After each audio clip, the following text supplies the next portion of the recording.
નમસ્કાર દર્શક મિત્રો, આપ જોઈ રહ્યા છો IHRTC ન્યૂઝ અને હું છું રિપોર્ટર દિનેશ કુમારસિંહ બાબરિયા ઘેટી. નમસ્કાર દર્શક મિત્રો, નવા સાથે આપનું હાર્દિક સ્વાગત છે. ભાવનગર શહેરમાં બની આગની ઘટના.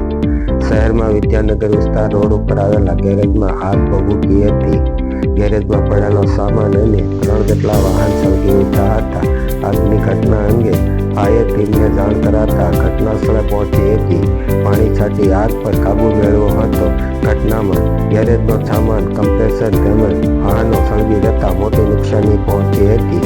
જોકે આ બનાવ અંગે ગેરેજના વિકલાંગ માલિક દ્વારા કોઈ અસામાજિક તત્વોએ આગ લગાડી હોવાનો આક્ષેપ કરાયો હતો. અને હું છું રિપોર્ટર દિનેશ કુમારસિંહ બાબરિયા ઘેટી.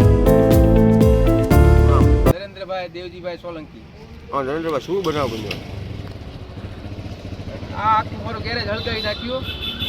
એમાં ટોટલ 3.5 લાખની નુકસાની છે. બરોબર. આ કઈ ઠેકાણે બનાવ બનેલો? આ વળિયા કોલેજ પાસે રોકડી હનુમાનની સામે. અને કેટલી ગાડીઓ હોય છે?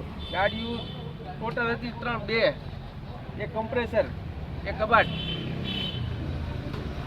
અને રાત્રે 11:30 એ લોકો ઘરે આવ્યા હતા 3 જણા કે આ મેટર આ ભાઈ ગાડીવાળાનો નંબર આપો, મારે માથાકૂટ કરવી છે એમ.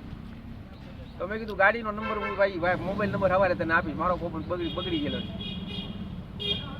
તો પછી રાત્રે હું અહીંયા આવ્યો, મેં કીધું ગાડીની કન્ડિશન શું છે જોવા પાછો.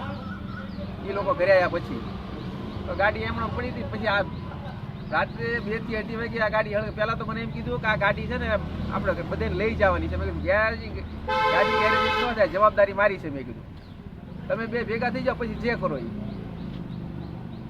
તો એ રાત્રે આ કરી નાખી, હળગાઈ નાખી ગાડી બધી. 3 જણા નામ આવડે?